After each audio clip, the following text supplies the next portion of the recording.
Hello, everyone, and welcome back to English Around Me. I'm Sarah. And I'm Alex. Sarah, I have to confess something absolutely embarrassing that happened to me last weekend. Oh, no. What did you do this time? Right. So my colleague Zoe, lovely woman, we've worked together for 2 years. She came over for dinner Saturday night. I opened the door and she was standing there with a bottle of wine and this gorgeous bouquet of flowers. And I just froze, completely blank. I was standing there like a statue going, "Oh, hello, yes, please, You didn't. I did." Poor Zoe was standing on my doorstep for what felt like 5 minutes while I was having some sort of linguistic breakdown. Eventually, she just said, "Alex, can I come in?" and basically invited herself into my own house. Oh, Alex, this is exactly why we needed to do today's episode. See, our listeners are probably thinking, thank goodness. I'm not the only one who panics when guests arrive. Exactly. And the thing is, I know how to be a good host. I've been doing it for years. But when you're nervous or caught off guard, even native speakers can sound like complete beginners. It's so true. And you know what? By the end of today's episode, not only will Alex never have this problem again, but you'll all know exactly what to say to make any guest feel absolutely welcome in your home. We're going to walk through the whole experience together, from that first knock on the door to waving goodbye. And trust me, after my weekend disaster, I've been practicing. So, grab something to drink, get comfortable, and let's turn everyone into confident, welcoming hosts.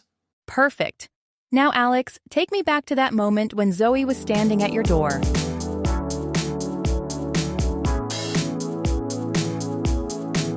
Right, so there was Zoe, flowers in hand, and my brain just stopped working.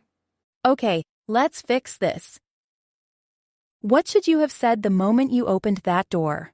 Well, the most natural thing, and listeners, this is so simple, is just come on in. It's warm, it's welcoming, and it flows off the tongue. Try it with me. Come on in.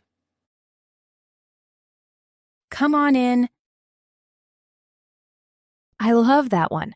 Now, if you want to be a bit more formal, maybe it's your boss or your mother-in-law, you can say, "Please come in." That works too. Try it with me. Please come in. Please come in. But here's the thing that really makes a difference. You want to show you're genuinely happy to see them.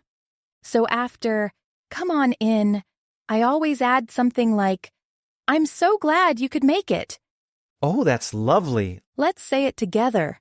I'm so glad you could make it. I'm so glad you could make it. You know what else I should have said to Zoe? Welcome to our home. It's such a warm phrase, makes people feel like they belong there. Say it with me. Welcome to our home. Welcome to our home. Perfect. Now, here's something practical that happens every single time. They're probably wearing a coat or carrying a bag. Don't just let them stand there, holding everything. Right, you can say, "Let me take your coat," or "Here, let me take that for you." Just simple offers to help.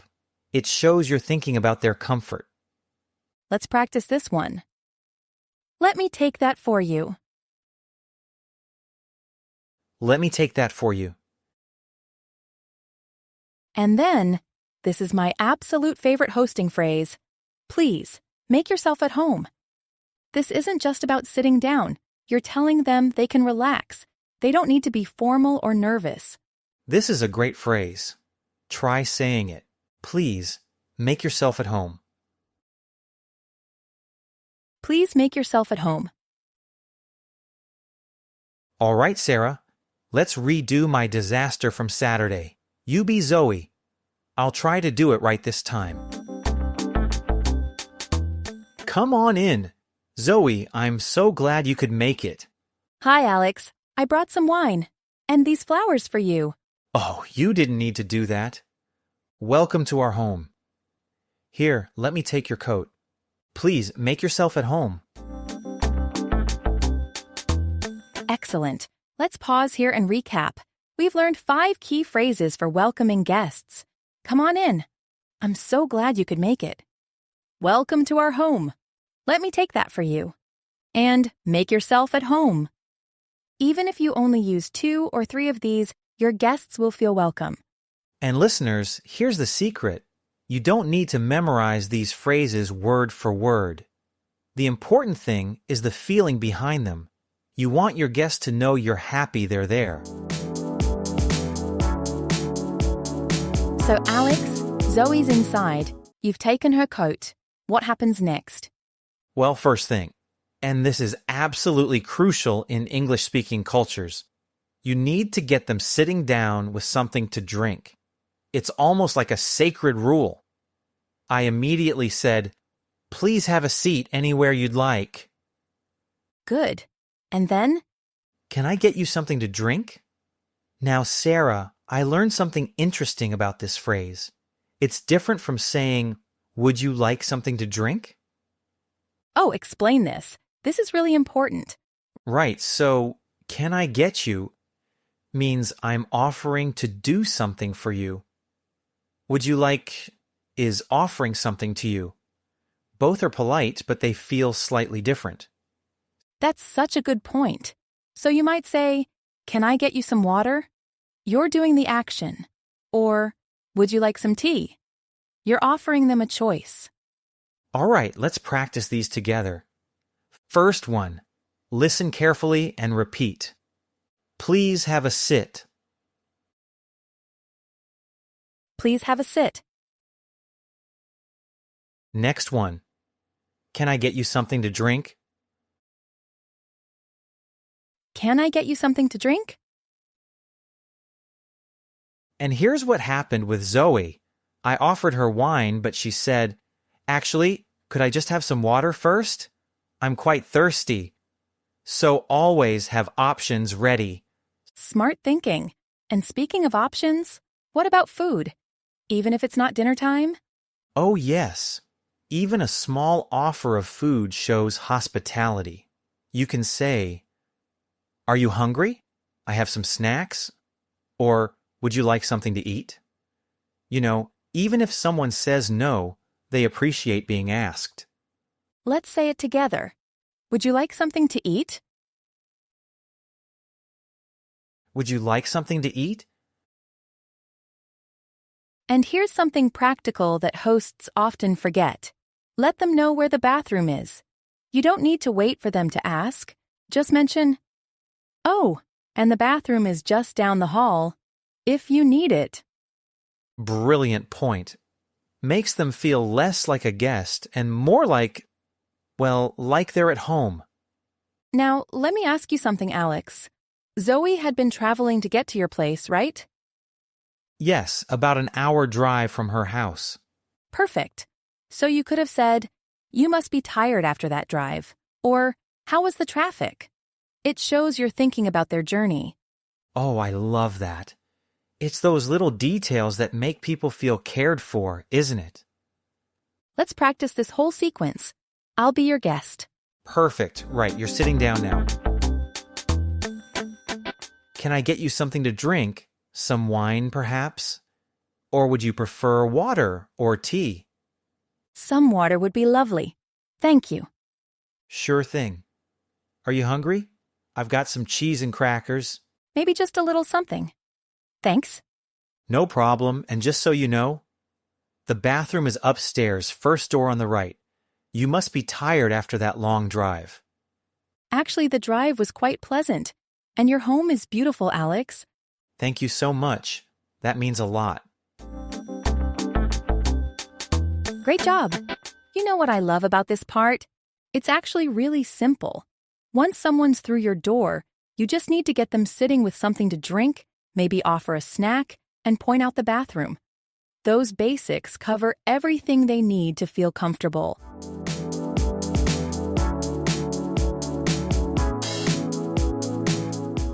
You know, Alex, there's something magical that happens once your guests are settled with a drink. The real hosting begins. It's time for genuine conversation. Yes.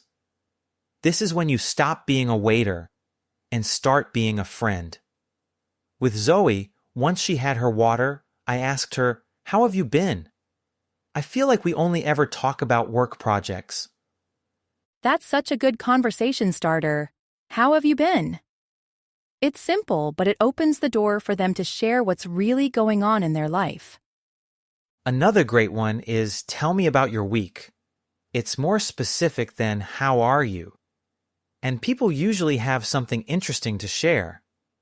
Oh, I love that. Let's practice these together. How have you been? How have you been? Tell me about your week. Tell me about your week. Great job. Now let's get back to our story. When Zoe walked in, she was wearing this gorgeous green scarf, and I said, "I love your scarf. That color is perfect on you." That's such a lovely example. Compliments are conversation gold, aren't they? Exactly. "I love your shirt. Your bag is beautiful. That's such a nice perfume." People beam when you notice something they've chosen. It shows you're really paying attention to them. The key with compliments is to be specific and genuine. Don't just say, "You look nice." Say, "That blue really brings out your eyes." Or, "Your haircut is so stylish." Brilliant advice. Now, Sarah, what if someone seems a bit quiet or shy? Not everyone is naturally chatty like us. Great question. This is where you become the conversation guide. You want to give them easy topics to respond to. Right. I find that shared experiences work beautifully. The weather is always safe. It's such a beautiful day today, isn't it? Everyone has an opinion about the weather. And if you know them a bit, ask about their interests. How's your garden doing? Or, are you still playing tennis? These questions show you remember things about them. The magic happens when they start sharing something they're excited about. That's when you use phrases like, "That's fascinating," or "Tell me more." These responses are like fuel for conversation. They encourage people to keep talking and show you're genuinely interested. Let's try it out loud. Tell me more. Tell me more. Great job. Now let's practice this with a shy guest scenario. Sarah, I'll be someone who's a bit quiet and you show us how to draw me out.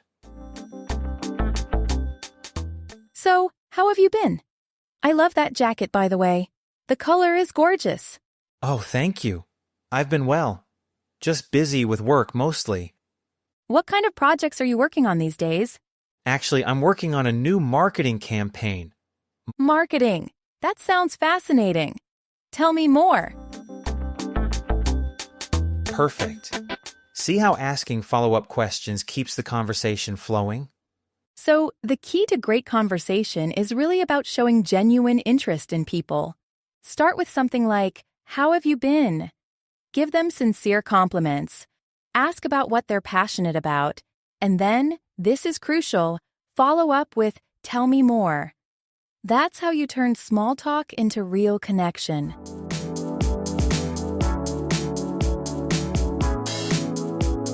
You know, Sarah, with Zoe, the evening just flew by. Before I knew it, it was dinner time. I said, "Dinner's almost ready. I hope you're hungry." That's perfect. And when you're serving food, what's the most important phrase to remember? Please help yourself. This is crucial because many people are polite and won't take much food unless you encourage them. Exactly. Let's say it together. Please help yourself. Please help yourself. And once they start eating, you might notice someone finishing their plate quickly or looking like they'd enjoy more. That's when you say, "There's plenty more if you want seconds."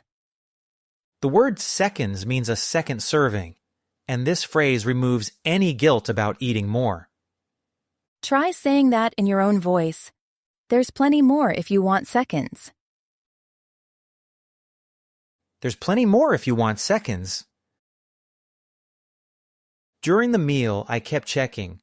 Is everything okay? Do you need anything? Just simple check-ins to make sure she was comfortable. Those little check-ins are perfect. Now, as the evening winds down, guests often start thanking you. When they say things like, "Thank you for dinner," or "Thanks for having me," what's the best way to respond? It's no trouble at all, or my pleasure. These phrases show that hosting them made you happy, not stressed. Let's practice this one. My pleasure. My pleasure. And then comes the moment we all know is coming, saying goodbye. This is actually really important because it's their last impression of the evening. Exactly. When Zoe was leaving, I said, "It was so wonderful having you over." "Thank you for coming" is essential too.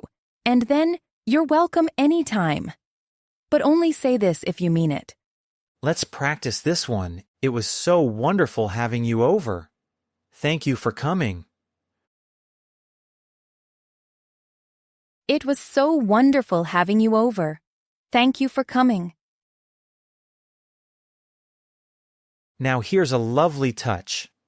Don't just wave goodbye from your living room. Say, "Let me walk you to the door." It's a small gesture that shows you're taking care of them right until the end. And as they're actually leaving, if they drove or are walking home, add, "Drive safely," or "Get home safely." It shows you care about their well-being even after they leave your home. Okay, now, let's practice saying goodbye. It was such a lovely evening, Sarah. Thank you so much for having me. It was so wonderful having you over. Thank you for coming. My pleasure. I had such a great time. You're welcome anytime, honestly. Let me walk you to the door. Drive safely. Perfect. That's exactly how to end a visit on a warm, positive note. Those goodbye moments are so important, aren't they?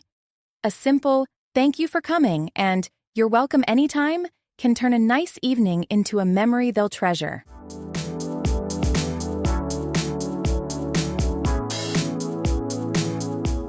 Alex, I have to say, after hearing about your evening with Zoe, you've completely redeemed yourself from that awkward door opening.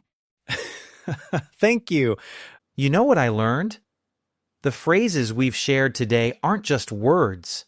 They're about creating moments of genuine connection. That's so beautifully put. And listeners, here's what I want you to remember. Hosting isn't about having the perfect house or the fanciest food. It's about making people feel valued and welcome. Exactly. Even if your English isn't perfect, even if you stumble over words, your guests will feel your warmth and effort. That's what matters most.